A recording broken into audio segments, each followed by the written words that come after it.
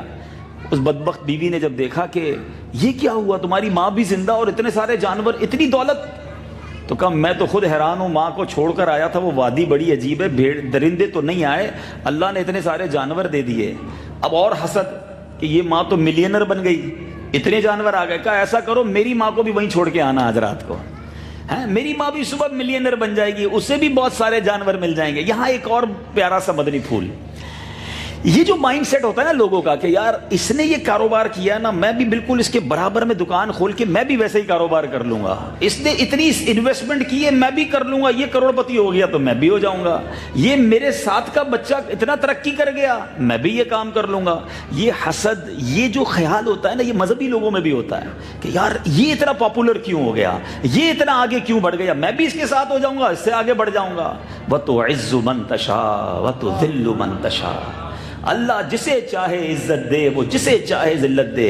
میری آپ کی کوئی اوقات نہیں ہے، ہمیں نہیں پتا کہ یہ چھوٹے سے چھولے کا ٹھیلا لگانے والا آج یہ بڑی انڈسٹریوں کا مالک بنا ہے تو ماں کی دعائیں ہو سکتا ہے ساتھ ہوں گی۔ کسی غریب کو کھلاتا تھا، اس غریب نے ہاتھ اٹھا کر دعا کی، اللہ نے اسے وہاں پہنچا دیا۔ تم سمجھتے ہو یہ ملینر بنا، میں بھی برابر میں یہی کام کر کے اس سے آگے بڑھ جاؤں گا۔ کئی لوگوں نے یہ کمپٹیشن کر کے دیکھ لیا، کئی لوگوں نے یہ ریس کر کے دیکھ لی، وہ برباد ہو کے رہ گئے۔ اللہ نے جس کو عزت دینی تھی اسے کھڑا کر دیا. تو یاد رکھیں, کسی کو دیکھ کر یہ نہ سمجھو کہ یار یہ بڑا شارٹ کٹ سے آگے بڑھ گیا ہے, کل تو کوئی جانتا نہیں تھا, آج دنیا میں اس کا نام کیوں ہے. ارے نامعلوم اس کے پیچھے کس کی دعا ہو, کس کی جناب برکت مل رہی ہو. ہم اپنی فکر کریں. اس خاتون نے بھی یہی کہا, یہ ماں جناب ایک رات میں اتنی پیسے والی بن گئی, میری ماں کو بھی اسی جنگل میں چھوڑ کر آ جاؤ. اب حدیث پاک کا واقعہ ہے, وہ بیٹا اپنی ماں کو پھر جنگل میں اسی مقام پر ایگزیکٹلی چھوڑ کر آتا ہے. پھر درندے جمع ہو گئے, فرشتہ آتا ہے, کہتا ہے ماں جی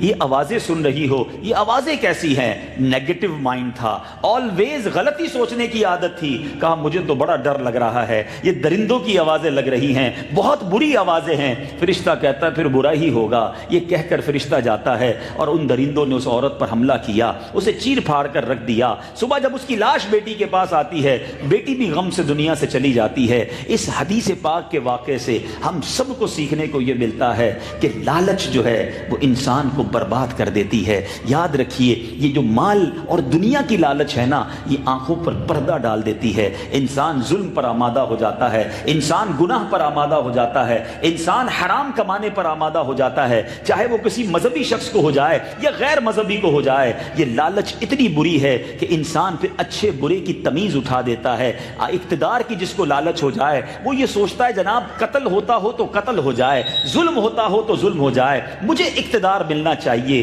اے میرے میٹھے اسلامی بھائیوں, اس چیز سے مجھے اور آپ کو بچنا ہے. یاد رکھیے گا, بڑی امپورٹنٹ بات میں نے شروع میں کر دی ہے, لالچ سے بچ کوئی نہیں سکتا. کوئی یہ نہیں کہہ سکتا کہ میں لالچی نہیں ہوں. لالچ تو دل میں اللہ نے فرما دیا قرآن میں, وَأُحْضِرَتِ الْأَنفُسُ الشُّحَّ, کہ دل لالچ کے پھندے میں ہیں. مگر اب کرنا کیا ہے؟ اس کو مولڈ کرنا, اس لالچ کی جو عادت ہے اس کو اچھی طرف لے کے جانا ہے. فار ایگزامپل عقل ہے, عقل سے بڑی نعمت کیا ہوگی؟ انسان کو اللہ عقل دے دے. عقل مند لوگ کتنے بڑے مفتی بن جاتے ہیں, کتنے بڑے عالم بن جاتے ہیں. سائنس کی طرف جائیں تو سائنسدان بن جاتے ہیں, میتھمیٹکس کی طرف جائیں تو میتھمیٹیشینز بن جاتے ہیں, میڈیکیشن کی طرف جائیں تو one of the biggest doctor بن جاتے ہیں, کاروبار کی طرف جائیں تو جناب کاروبار میں نام کما لیتے ہیں. عقل اچھی جگہ استعمال کی. لیکن یہی عقل مند ڈاکو بن جائے تو اس جیسا ڈاکو کوئی نہیں ہوتا. یہ جو فورجری کرنے والے, دھوکہ دینے والے ہوتے ہیں, بڑے عقل مند ہوتے ہیں. دھوکہ دینا آسان تھوڑی ہے, پلاننگ کرتے ہیں, لیکن عقل ہے اس کا استعمال غلط ہے. عقل ہے دہشت گردی کی طرف چلے گئے, اتنے بڑی حکومتوں کو جناب ڈاج دے دیتے ہیں. کیسے؟ عقل تھی, لیکن اس عقل کا رانگ یوز ہوا. لالچ ہے, بچ نہیں سکتے, مگر وی ہیو ٹو مولڈ. ہمیں اس کو دوسری طرف لے جانا ہوگا. میں اس دوسری طرف آتا ہوں, میں بتاتا ہوں کہ دوسری طرف کیا ہے اور کتنی شاندار ہے. اللہ مجھے اور آپ کو جس دن وہ لالچ نصیب کر دے, ہمارے تو وارے نیارے ہو جائیں گے. لیکن جو بری لالچ ہے, اب جب یہ مال کی لالچ, ایک ہوتی ہے نام کی لالچ, شہرت کی لالچ, انسان اس میں بھی بہت سارے گناہ کرتا ہے, اپنے اعمال اکارت کرتا ہے. ہر چیز جیسے انہوں نے کہا, پہلے کہتے تھے نیکی کر دریا میں ڈال, آج نیکی کر فیس بک پہ ڈال, نیکی کر سوشل میڈیا پہ ڈال. اللہ کے بندو کیوں ہر بات لوگوں کو بتانی ہے؟ میں بہت لمبا چوڑا بیان کرنے نہیں آیا, ورنہ اس موضوع پر میں بہت ساری باتیں کر سکتا ہوں. ایک دل کو چھوتا ہوا سوال کر دیتا ہوں. جتنے ناظرین مجھے سن رہے ہیں یا بعد میں سنیں گے, ایک سوال, میرے اور آپ کے پاس ایسی کتنی نیکیاں ہیں جو فقط میں جانوں اور میرا رب جانے؟ ایک ہی سوال ہے. اب اکیلے میں پوچھ لینا اپنے آپ سے, جتنے حج کیے, جتنے عمرے کیے, جتنے طواف کیے, جتنی تلاوت کی, جتنا صدقات کیا, یہ نیکی چھپانا جو ہے نا, اٹس ویری ڈیفیکلٹ. یاد رکھیے گا. اور اخلاص کی تعریف ہی علماء نے یہ لکھی ہے کہ بندہ جس طرح اپنے گناہ چھپاتا ہے, اس طرح اپنی نیکیاں چھپائے. اللہ کرے یہ نصیب ہو جائے. ورنہ گناہ, اچھا میں اور آپ کیوں نہیں چاہتے میرے گناہ پتہ چلے لوگوں کو؟ نہیں بھائی, پتہ نہیں چلنا چاہیے, خطائیں ہیں بس اللہ معاف کرے, نہ پتہ چلے, کیونکہ بے عزتی ہو جائے گی نا. لیکن نیکیاں تو پیٹ میں درد شروع ہو جاتا ہے. ابھی کوئی نیک کام کیا ہے, بس کسی طرح دنیا میں بتا دوں. تہجد تو بندہ اکیلے میں پڑھتا ہے نا, لیکن تہجد پڑھ کے بھی, اب تہجد پڑھ کے سارا دن یہی خیال گھوم رہا ہوتا ہے کہ یار بتاؤں کیسے کہ آج میں نے تہجد پڑھی ہے. پھر کوئی نہ کوئی بہانہ نکالے گا کہ یار بس وہ آج بہت تھکن ہو رہی ہے. کیوں یار آپ تھک گئے؟ بس وہ تہجد سے اٹھ جاتا ہوں نا. اچھا, سامنے والا کہے گا ماشاءاللہ آپ تہجد بھی پڑھتے ہیں. جناب دل میں ٹھنڈ پہ گئی, ہاں وصولی ہو گئی. اللہ اکبر, اس لیے پڑھی تھی تہجد. اب رمضان آئے گا, اللہ ہم سب کو خوب عبادتیں کرنا نصیب فرمائے. اس میں صدقہ و خیرات دل کھول کے کرنا ہے, لیکن اللہ کے لیے کیجیے, لوگوں کے لیے نہیں. ایک بار فرشتوں میں ایک مناقشہ, ایک ڈیبیٹ ہو گئی. ایک فرشتہ کہتا ہے اللہ تبارک و تعالیٰ کی سب سے پاورفل کریشن، سب سے طاقتور مخلوق کون سی ہے؟ دوسرے نے کہا پہاڑ. پہاڑ جو ہیں، ماؤنٹینز اتنی بڑے ہیں اور بڑے پاورفل ہیں، زمین پر گڑے ہوئے ہیں. دوسرا کہتا نہیں لوہا، کہ لوہا پہاڑ کو بھی کاٹ دیتا ہے. تیسرے نے کہا نہیں آگ، آگ تو لوہے کو بھی پگھلا دیتی ہے. چوتھے نے کہا نہیں پانی آگ کو بھی بجھا دیتا ہے. اگلے نے کہا ہوا پانی کو بھی لے جاتی ہے. اب یہ ڈیبیٹ ہو رہی ہے. اللہ کی بارگاہ میں عرض کی مولا تو ہی بتا دے تیری سب سے پاورفل کریشن، طاقتور مخلوق کون سی ہے؟ سنو، اللہ فرماتا ہے میرا وہ بندہ جو دائیں ہاتھ سے صدقہ دے اس کے بائیں ہاتھ کو پتہ نہ چلے، یہ سب سے طاقتور ہے. آپ کہیں گے ہمارے بھی بائیں ہاتھ کو پتہ نہیں ہوتا، باقی کراچی کو پورے کو پتہ ہوتا ہے. یہ سوچئے فرق ہے. یعنی یہ اگر مشکل نہ ہوتا، یہ کام مشکل نہ ہوتا تو اتنی فضیلت کیوں ہوتی؟ سایہ عرش کن خوش نصیبوں کو ملے گا؟ علماء موجود ہیں، احادیث میں جن 7 قسم کے لوگوں کا تذکرہ ہے ان میں اس بندے کا بھی تذکرہ ہے کہ جو دائیں ہاتھ سے صدقہ دے اس کے بائیں ہاتھ کو پتہ نہ ہو، اللہ قیامت کے دن اپنے عرش کا سایہ نصیب کرے گا. اٹس کوائٹ ڈیفیکلٹ، آسان نہیں ہے، واقعی مشکل ہے. مگر اس بار ایسی کوئی نیت تو ہونا کہ میں اپنے نیکیوں کو کیوں برباد کرنے پر تلا ہوا ہوں، لوگوں کو بتا کر، لوگوں کو جتا کر نہ کیجئے. اچھا، اب بات چل رہی تھی لالچ کی. یہ لالچ جب انسان کے دل پہ گھر کر جائے نا، ایک ایسا وقت آ جاتا ہے مال سے اتنی محبت ہو جاتی ہے کہ زکوٰۃ نکالنے بھی برا لگتا ہے، تکلیف فیل کرتا ہے. صدقہ دیتے وقت تو اور زیادہ کہ یار زکوٰۃ تو چلو فرض تھی، صدقہ تو ضروری نہیں نا. غریب آدمی تڑپ رہا ہوتا ہے مگر چندہ دینے کا، مدد کرنے کا ذہن نہیں بنتا، یار یہ چلے جائیں گے مجھ سے. یہ دینے والا کیوں نہیں سوچتا کہ جس نے دیا ہے اگر وہ دیتا ہی نہیں تو میں کیا کرتا؟ آج لوگ کہتے ہیں ہمیں یار 10 لاکھ روپے زکوٰۃ دینی پڑے گی. اللہ کے بندے تجھے 10 لاکھ بھاری پڑ رہے ہیں؟ جس رب کریم نے 4 کروڑ دیے تو 10 لاکھ بنی نا. تو ان 4 کروڑ کا شکر ادا کر اور اللہ کا احسان مان کہ مولا تو نے دینے والا بنایا، مجھے مانگنے والا نہیں بنایا. کبھی سوچتے نہیں؟ میرے گھر پر میرا رشتہ دار آ کر کہتا ہے کہ بچے کی شادی ہے، پیسے نہیں ہیں. کوئی غریب پڑوسی یا ملازم آ کر کہتا ہے کہ میری وائف بیمار ہے، ہاسپٹل کا پیسے چاہیے. میں کیوں نہیں سوچتا یار میں بھی تو اس کی جگہ ہو سکتا تھا. اگر میرے بیٹے کی شادی ہوتی اور میں اب کسی امیر رشتہ دار کے پاس جاتا کہ میرے بچے کی شادی ہے، پیسے نہیں ہیں، میری بیوی ہاسپٹل میں ہے، میرے پاس ہاسپٹل کا بل دینے کا روپیہ نہیں ہے، یہ کیوں خیال نہیں آتا کہ اللہ نے مجھے ان تکلیفوں سے بچائے رکھا ہے، مجھے دینے والا بنایا، مجھے مانگنے والا نہیں بنایا. ارے خدا کی قسم جب زکوٰۃ دو نا، زکوٰۃ دے کر سجدہ شکر بھی ادا کرو کہ مولا اس قابل بنایا کہ میں نے تیری راہ میں خرچ کیا. کبھی کسی کی نیکی کے کام میں خرچ کرو تو خرچ کر کے رب کی بارگاہ میں شکر ادا کرو. اوپن ہارٹڈلی عبادت کریں، دل پر بوجھ رکھ کر صدقہ خیرات نہ کیا کرو. یہ لالچ ہے جو اللہ کی راہ میں خرچ کرنے میں رکاوٹ بنتی ہے. اللہ سخاوت نصیب فرمائے. اور یاد رکھو نبی پاک کا ویسے تو ہر فرمان حق ہے، مگر کونین کے والی نے اس حدیث میں قسم اٹھا کر فرمایا، میں قسم کھا کر کہتا ہوں کہ صدقہ دینے سے مال کم نہیں ہوتا. آقا نے گارنٹی دے دی ہے. اور کیا خوبصورت حدیث قدسی ہے، ذرا سن لیجئے. کونین کے والی فرماتے، حدیث پاک ہے، آقا فرماتے اے ابن آدم گن گن کر خرچ نہ کرو. کچھ لوگ کہتے ہیں یار زکوٰۃ پوری ہو گئی اگلے سال آئیے گا، گن لیا نا، کاؤنٹ کر لیا، بس بلاک لگا دیتے ہیں. فرمایا گن گن کر خرچ نہ کرو ورنہ وہ رب کریم بھی تمہیں گن گن کر عطا فرمائے گا. اللہ بے گنے دے رہا ہے، میری خواہشات اور میری ضروریات سے زیادہ دے رہا ہے. اور اگر میرے سامنے کوئی نیکی کا موقع آیا تو میں گننے لگ گیا، اور دے دو بھائی. کاش یہ مائنڈ سیٹ بن جائے. اب میں اس لالچ کا دوسرا پہلو بتانے جا رہا ہوں، اللہ کرے وہ نصیب ہو جائے، اور وہ ہے نیکیوں کی لالچ. جس دن یہ مائنڈ سیٹ بن گیا نا کہ دنیا میں رہ کر میں نے اپنی آخرت کے لیے جمع کرنا ہے، تو جو میں روپیہ دے رہا ہوں، جو صدقہ کر رہا ہوں، جو زکوٰۃ دے رہا ہوں، خدا را یہ ذہن بنا لو یہ آپ کے اکاؤنٹ میں جا رہا ہے. ہماری میمنی میں کہتے ہیں نا ہم BC ڈالتے ہیں، کمیٹی ڈالتے ہیں. وہ کیوں کرتے ہیں؟ یار تھوڑے تھوڑے جمع کر لو، برے وقتوں میں کام آئیں گے. واللہ آج دنیا میں دیا گیا ہر صدقہ، ہر اللہ کی راہ میں کیا گیا خرچ، قیامت کے دن ایسا کام آئے گا کہ اس دن بندہ سوچے گا کاش میں اور خرچ کر لیتا. اور یہ حدیث قدسی سنانے جا رہا ہوں. اللہ فرماتا ہے اے ابن آدم اپنا مال میرے پاس جمع کرا دے. لوگ انشورنس کرواتے ہیں نا، سنو مدنی انشورنس. حدیث قدسی ہے اے ابن آدم اپنا مال میرے پاس جمع کرا دے، نہ جلے گا، نہ ڈوبے گا، نہ کم ہوگا، میں اس دن تجھے اس کا بدل عطا کروں گا جس دن تجھے ایک ایک نیکی کی ضرورت ہوگی. یعنی یہ سیکیور ڈپوزٹ ہو رہا ہے اور ملٹیپلائی ہو کر ملنا ہے یوم قیامت.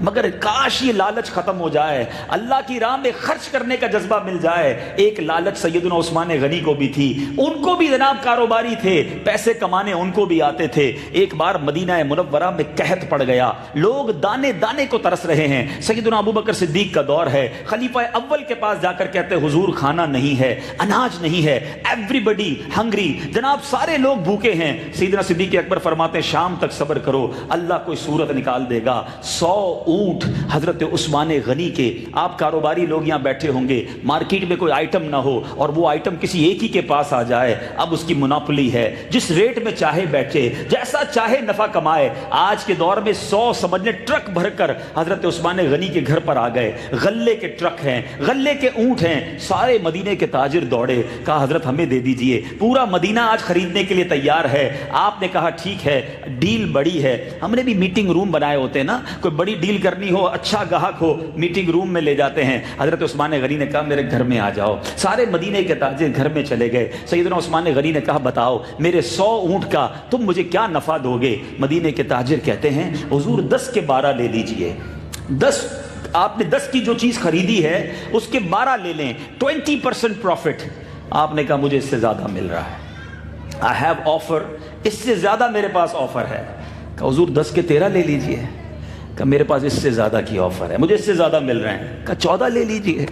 کہا مجھے اس سے زیادہ مل رہے ہیں. کہا 15 لے لیجئے, 10 کے 15 50% پروفٹ. آپ نے کہا مجھے اس سے زیادہ مل رہے ہیں. کہا حضور ایک بات تو بتائیں, پورے مدینے کے تاجر تو آپ کے سامنے بیٹھے ہیں, آپ کو ہم سے زیادہ آفر دے کون رہا ہے؟ آپ فرماتے ہیں مجھے 1 کا 10 مل رہا ہے, 1 کا 10 مل رہا ہے, اور میرے رب کے سچے وعدے ہیں. اے مدینے کے تاجروں گواہ ہو جاؤ, یہ 100 کے 100 اونٹ میں اللہ کی راہ میں صدقہ کرتا ہوں. حضرت عثمان غنی کے پاس بریلینٹ چانس تھا لاکھوں روپے کمانے کا, دل میں لالچ تھی, مال کی نہیں آخرت کی, اور اللہ کی رحمت سے امید ہے.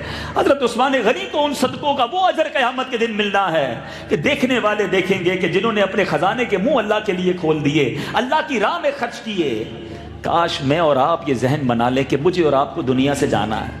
آج میں ایک نوجوان کا جنازہ تھوڑی دیر پہلے پڑھا کر آیا, آپ میں سے بہت سارے اسے جانتے ہیں, کئی محفلوں میں وہ آیا کرتے تھے. محمد راحیل اتاری مرحوم, اللہ پاک اس کی مغفرت فرمائے. وہ نوجوان میرا خیال ہے شاید 30 سال اس کی عمر ہوگی یا 32 سال عمر ہوگی. آج صبح روڈ ایکسیڈنٹ ہوا اور آج رات وہ قبر میں پہنچ گیا. گھر سے ہنستا مسکراتا بندہ نکلتا ہے اور رات اس کا جنازہ آتا ہے.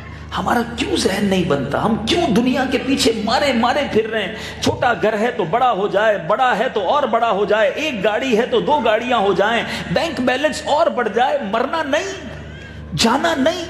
کیوں ذہن نہیں بنتا کسی جنازے کو پڑھتے وقت کہ آج اس کا اعلان ہوا ہے, کل میری باری ہے. ابھی پرسوں کی بات ہے, ایک بندے نے مجھے میسج کیا کہ عبدالحبیب بھائی آپ خیریت سے ہیں؟ میں نے کہا جی بالکل ٹھیک ہوں. کہا مجھے ابھی میسج آیا کہ آپ کا انتقال ہو گیا ہے. مجھے کہتا ہے, پھر کہتا ہے کیسے لوگ غلط خبریں پھیلاتے ہیں. آپ یقین کریں اس کے میسج کے بعد میں نے سوچا آج یہ میسج غلط تھا مگر کل صحیح بھی تو چلے گا نا. آج یہ رانگ میسج چلا کہ عبدالحبیب کا انتقال ہو گیا, مگر آج نہیں تو کل, کبھی تو یہ خبر آئے گی نا. کب تیاری کریں گے؟ یہ کیوں ہمارے ذہن نہیں بنتے کہ میں نے دنیا چھوڑ کر جانا ہے؟ ادھر کے لیے تیاری کرو, لالچ کرنی ہے اور ضرور کرنی ہے, مگر کاش نیکیوں کی لالچ ہو جائے. حضرت سیدنا ابوبکر صدیق خلیفہ اول, سنو لالچ کیسی تھی. ایک بار نبی پاک صحابہ کے درمیان بیٹھے ہیں, حضرت ابوبکر صدیق کا رتبہ بتانے کی تو ضرورت نہیں نا, افضل البشر بعد الانبیاء, نبیوں کے بعد سب سے بڑا مرتبہ اگر کسی کا ہے تو صدیق اکبر کا ہے. قطعی جنتی ہیں, نبی پاک نے کئی بار جنت کی بشارت دی ہے, مگر ایک بار صحابہ بیٹھے ہیں, رمضان نہیں ہے کوئی اور مہینہ ہے, آقا فرماتے کون ہے جس نے آج روزہ رکھا ہے؟ صدیق اکبر کہتے ہیں حضور آج میں نے روزہ رکھا ہے. آقا نے فرمایا کون ہے جس نے آج کسی مسکین کو کھانا کھلایا ہے؟ صدیق اکبر کہتے ہیں حضور آج میں نے مسکین کو بھی کھانا کھلایا ہے. فرمایا کون ہے جس نے آج مریض سے عیادت کی ہے؟ کہ حضور آج میں نے مریض سے عیادت بھی کی ہے. فرمایا کون ہے جس نے آج جنازے میں شرکت کی ہے؟ صدیق اکبر پھر عرض کرتے ہیں حضور آج میں نے جنازے میں بھی شرکت کی ہے. آقا فرماتے ہیں جس بندے میں یہ 4 خصلتیں جمع ہو جائیں اس پر جنت واجب ہو جاتی ہے. چلیں ایک مشورہ بھی دے دیتا ہوں، اچھوں کی نقل اچھی، کبھی زندگی میں ایک دن ایسا کیجئے گا کہ روزہ رکھ کر ڈھونڈ کر کسی جنازے میں شرکت، کسی مریض کی عیادت اور کسی مسکین کو کھانا، ایک ہی دن میں یہ چاروں کام کر لیں، کیا معلوم اچھوں کی نقل اچھی کے صدقے ہماری بھی مغفرت ہو جائے۔ مگر کیا تھا صدیق اکبر کے دل میں؟ بھائی آپ تو صحابی ہیں، امیر المومنین بننا ہے، آپ ون آف دا پیارے آقا کے محبوب ترین صحابی ہیں، اتنی نیکیاں کیوں کرنی ہیں ایک ہی دن میں؟ وہ چاہتے تھے سمیٹ لیں، زیادہ لے جائیں۔ خلیفہ دوم حضرت عمر فاروق کا نیکیوں کا لالچ دیکھیے، قاتلانہ حملہ ہوتا ہے نماز میں، زخموں سے چور چور ہو جاتے ہیں، صحابہ کہتے ہیں ان کو اٹھائیں کیسے، بے ہوش ہو گئے۔ کہا یہ نماز کے نام پر اٹھیں گے اور کسی نام پر نہیں اٹھیں گے، اے امیر المومنین نماز۔ جب یہ صدا لگائی تو زخموں سے چور چور عمر فاروق کھڑے ہو جاتے ہیں، کہ جس کی نماز نہیں اس کا ایمان نہیں، پھر نماز میں کھڑے ہو جاتے ہیں۔ ہمارے سر میں درد ہو تو کہتے ہیں یار کل سے نماز پڑھوں گا، آج کل طبیعت سیٹ نہیں ہے، بس اگلے جمعے سے نماز شروع کر دوں گا، بس رمضان آ رہا ہے نا پکا رمضان سے نماز شروع کروں گا۔ رمضان تک زندہ رہو گے گارنٹی ہے؟ اسی وعدوں میں انہی نیتوں میں دنیا سے بندہ چلا جاتا ہے، غلط کام کر رہا ہوں، مجھے پتا ہے میں کیا حرام کر رہا ہوں، بس اگلے ہفتے چھوڑ دوں گا، بس وہ مدینے جانا ہے نا وہاں جا کے پکی توبہ کر لوں گا، حج پر جاؤں گا تو پھر چہرے پہ داڑھی رکھ لوں گا۔ انہی امیدوں میں زندگی گزر رہی ہے۔ نہ کیجئے میرے میٹھے اسلامی بھائیوں، ایک ایک لمحہ قیمتی ہے۔ ان کے پاس کروڑوں نیکیاں ہوتی تھیں پھر بھی انہیں نیکیاں کرنے کا دل چاہتا تھا۔ ہمارے پاس گناہ ہی گناہ ہیں پھر بھی نیکیوں کی طرف آنے کا جی نہیں چاہتا۔ آخری بات، حضرت جنید بغدادی رحمت اللہ تعالی، اولیاء کرام میں کتنا بڑا نام ہے، کتنا ذکر اللہ کرتے تھے۔ ایک بار نائی کے پاس گئے، نائی نے کہا حضور آپ کی مونچھیں کاٹنی ہیں، خاموش ہو جائیے، تھوڑی دیر کے لیے ذکر موقوف کر لیجئے، کہیں آپ کے ہونٹ پہ کٹ نہ لگ جائے۔ حضرت جنید بغدادی فرماتے ہیں کٹ لگتا ہو تو لگ جائے، تم اپنا کام کرو، میں ذکر الہی نہیں چھوڑ سکتا۔ They know very well، ان کو پتا تھا کہ قبر میں میرے پاس اعمال ہی کام آئیں گے، لیکن ہم کیوں دنیا کے پیچھے دوڑے چلے جا رہے ہیں؟ میری بہنیں بیٹھی ہیں، میرے بھائی بیٹھے ہیں، ہم ایک ریس میں لگ گئے ہیں جو رانگ ہے۔ ہم لگ گئے کہ مجھے اپنے سے آگے والے کو پکڑنا ہے، چھوٹے گھر والا بڑے گھر والے کو، بڑے گھر والا اس سے بڑے گھر والے کو، ایک دکان والا فیکٹری والے کو، فیکٹری والا کئی فیکٹریوں والوں کو، آگے بڑھنا ہے۔ اس کو دیکھ کر ڈی مورلائز ہو رہے ہیں۔ اس ریس سے کبھی فارغ نہیں ہو سکیں گے آپ۔ ایسے بھی لوگ ہیں کسی کی گھڑی دیکھے تو ٹینشن میں آ جاتے ہیں، اچھا بھائی میں نے ایسی گھڑی کب پہننی، اچھا یہ والا موبائل لے لیا اس نے، اب میں نے اس سے اچھا موبائل لینا ہے، اچھا ابھی تو گاڑی لی تھی پھر چینج کر لی۔ یہ حسد، یہ دوڑ مروا رہی ہے آپ کو۔ یہ بہنوں میں بہت زیادہ ہے، کسی کے گھر دعوت پر جاؤ تو واپس آ کر گھر میں الگ ہنگامہ شروع ہو جاتا ہے، اس نے ایسے کپڑے پہنے تھے، اس نے وہ والی جیولری پہنی تھی، دیکھا نہیں بچے کی شادی میں کیسا فنکشن کیا، ہمیں اپنے بچے کی شادی میں اس سے بڑا فنکشن کرنا ہے۔ اس لیے دنیا میں آئے ہیں کہ ہم انہی چیزوں کے چکر میں لگے رہیں۔ آؤ میں بتاتا ہوں صحابہ کا ذہن کیا تھا۔ کمپٹیشن ان میں بھی تھا، زبردست کمپٹیشن تھا۔ بھول گئے وہ واقعہ غزوہ تبوک کے موقع پر؟ حضرت عمر کہتے ہیں پیسے بہت زیادہ تھے، دل تھا اس بار ابو بکر سے آگے بڑھ جاؤں۔ کیا کیا؟ اچھا گھر بنا لیا، اچھی سواری لے لی، اچھی خوشبو خریدی اپنے لیے۔ کہا نہیں، نیکیوں میں آگے بڑھنا ہے۔ آقا کی بارگاہ میں آدھا مال لے کر آ گئے۔ ابو بکر صدیق کا انتظار کیا، جب وہ تشریف لائے تو گھر کا سارا مال لے کر آ گئے۔ مقابلہ کرنا ہے تو کریں نا۔ نبی پاک کا بڑا خوبصورت فرمان ہے، روایتوں کا مضمون ہے، نیکیوں میں اپنے سے آگے والے کو دیکھو، نعمتوں میں اپنے سے پیچھے والے کو دیکھو، پرسکون ہو جاؤ گے۔ اگر کوئی میرا بھائی کرائے کے گھر میں رہتا ہے نا، گھبرائے نا، جھوپڑی والے کو دیکھو۔ تم کرائے کے فلیٹ میں تو ہو، وہ جھونپڑی میں رہ رہا ہے۔ کوئی جھونپڑی میں رہنے والا سن رہا ہے، وہ بھی نہ گھبرائے، وہ روڈ پہ رہنے والے کو دیکھے۔ ارے کچھ لوگ روڈ پہ بھی تو سوتے ہیں، اور اگر کوئی روڈ پہ سونے والا ہے وہ بھی شکر ادا کرے کہ مولا روڈ پہ سو رہا ہوں، جیل میں نہیں سو رہا۔ ہزاروں قیدی بھی تو ہے نا، جتنے لوگ یہاں چل کر آئے ہیں شکر ادا نہیں کرتے کہ پیر ہیں ہمارے پاس۔ ابھی ہاسپٹل پہ جاؤ تو پتہ چل جاتا ہے کسی کے گردے فیل، کسی کے ڈائلسس چل رہے ہیں، کوئی کھا نہیں سک رہا اس کی نالی، کوئی نکال نہیں سک رہا اس کی الگ نالی لگی ہوئی ہے۔ پریشانیاں ہی پریشانیاں ہیں۔ اللہ نے ان ساری پریشانیوں سے مجھے بچایا ہے، پھر بھی میں جناب لوگوں کو دیکھ کر ڈی مورلائز ہوتا رہوں؟ خوش رہیں، پرسکون رہیں اپنے سے کم تر لوگوں کو دیکھ کر، ہر حال میں اللہ کا شکر ادا کریں۔ اگر آگے بڑھنا ہے آؤ نیکیوں میں مقابلہ کریں۔ کسی کی گاڑی دیکھ کر یہ خیال آتا ہے یار میں کب لوں گا، کسی نمازی کو دیکھ کر خیال نہیں آتا یار یہ 5 وقت نماز پڑھتا ہے میں کب پڑھوں گا، یہ تہجد گزار ہے ماشاءاللہ میں کب تہجد پڑھوں گا، ارے یار ماشاءاللہ روز قرآن پڑھتا ہے میں اب انشاءاللہ روز قرآن پڑھوں گا، یہ بزنس کے ساتھ ساتھ دین کی اتنی خدمت کرتا ہے یار میں بھی یہ کام کروں گا، میں بھی دین کا کام کروں گا۔ یہ دنیا بھی کما رہا ہے، جنت بھی کما رہا ہے. کمپٹیشن کرنا ہے تو یہ کرو نا، اس میں کچھ نہیں کرنا. اس میں تو الٹا کرتے ہیں. کسی کو بولو نا یار آپ 4 نمازیں کیوں پڑھتے، فجر بھی پڑھا کریں. وہ کہتا ہے بھائی 4 تو پڑھتا ہوں، باقی لوگ تو جمعہ پڑھتے ہیں. نیکیوں میں اپنے سے نیچے والوں کو دیکھ رہے ہو. اللہ کے بندو کدھر جا رہے ہو؟ تو اللہ کرے دل میں اتر جائے میری بات. اللہ مجھے اور آپ کو نیکیوں کی لالچ نصیب کرے، یہ حرص عطا کرے کہ ہم زیادہ سے زیادہ، پیسج آف ٹائم بڑے قیمتی ہوتے ہیں. مثال دے رہا ہوں، گاڑی میں جا رہے ہیں، فارغ ہے.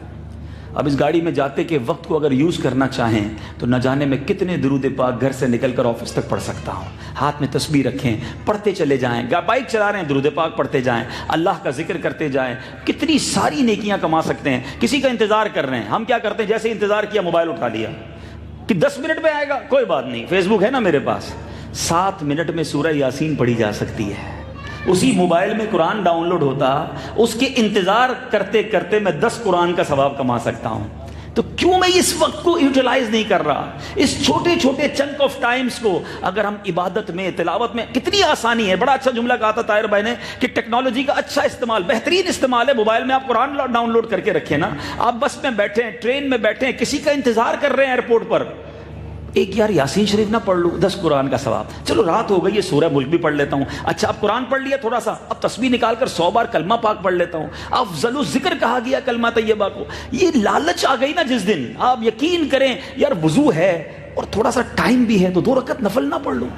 جی اگر ذہن بن جائے، جس طرح دنیا کمانے کا ذہن ہوتا ہے کہ اور آ جائے اور آ جائے، کاش اگر یہ ذہن بن جائے. اللہ سلامت رکھے امیر اہل سنت کو. بانی دعوت اسلامی نے یہ خیال لوگوں کے دلوں میں ڈالنے کی کوشش کی ہے. مدنی انعامات کیا ہیں کہ صبح تھوڑا یہ کر لو، شام تھوڑا یہ کر لو، اشراق چاش پڑھ لو، اوابین پڑھ لو، تہجد پڑھ لو، درود پڑھ لو، ماں باپ ملے تو ان کو ہاتھوں کو بوسہ دے دو. یعنی نیکیاں کمانے کے مختلف انداز انہوں نے مدنی انعامات کے ذریعے میں عطا کیے ہیں. بس ذہن بننے کی دیر ہے کہ جانا ہے تو نیکیاں ہی کام آنی ہیں. اللہ کرے کہ ہم اس بار ماہ رمضان کو اس نئے انداز سے، بلکہ میں تو کہوں گا آج سے استقبال ماہ رمضان کی تیاری اس انداز سے کریں. ایک نیت سارے میرے بھائی کر لیں کہ آج کے بعد ہماری کوئی نماز قضا نہیں ہوگی. رمضان کے انشاءاللہ پورے روزے رکھیں گے، پوری تراویح ادا کریں گے، اور تراویح پڑھتے وقت بھی برڈن نہیں. او ہو رمضان آ گیا یار، 30 روزے بھی رکھنے ہیں اور 20 تراویح بھی پڑھنی ہے. ارے اللہ کے بندو یہ نعمت ہے. پوچھو ان لوگوں سے جو ہاسپٹل کے بستر پر پڑے، روزے نہیں رکھ سکتے، کھڑے نہیں ہو سکتے. اللہ نے نعمت دی ہے، خوش ہو کر کے یا اللہ پھر تو کرم کر، میں رمضان کے پورے روزے رکھوں اور تراویح بھی ادا کروں. تو انشاءاللہ عبادتوں کے ساتھ زندگی گزاریں. اور یہ باتیں دعوت اسلامی کے مدنی ماحول میں سکھائی جاتی ہیں. مدنی ماحول سے وابستہ رہیں گے، مدنی چینل دیکھتے رہیں گے، اجتماعات میں آتے رہیں گے تو انشاءاللہ بہت کچھ سیکھتے رہیں گے. اللہ تعالی ہم سب کو نیکیوں کا حریص بنائے، سنتوں پر عمل کرنے کا جذبہ عطا فرمائے. آخر میں ہمارے حافظ طاہر قادری صاحب اور ان کے گھر والوں کا شکریہ ادا کروں گا. بڑی محبت سے انہوں نے بلایا، بڑا فالو اپ ماشاءاللہ ان کا مضبوط ہے.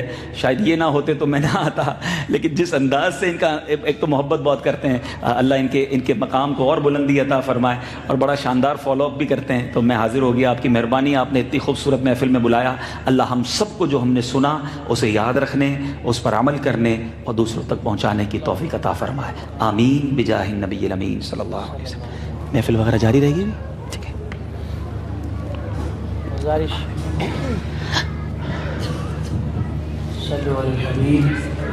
حافظ صاحب پانی ذرا منگا رکھو، گلاس پانی بس شروع کرو پانی پینے.